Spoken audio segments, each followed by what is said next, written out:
first thing that entered my mind is actually a validation. But the recognition is not for me and not for my work. But the recognition, this one is very special because it's a best mentor. So this is for my mentees.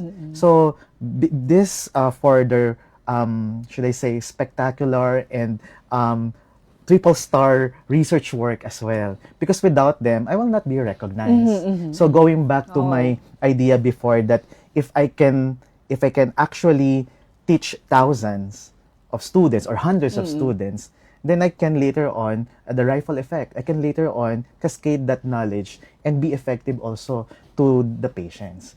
For the research, hopefully we want to change the idea of research is, oh, mahirap mag-research. Difficult, Ayoko niyan. boring. Yes. Oo. But right now, it's actually changing. We can do research in terms of policy. You can do also research in terms of evidence-based. So they are changing right now.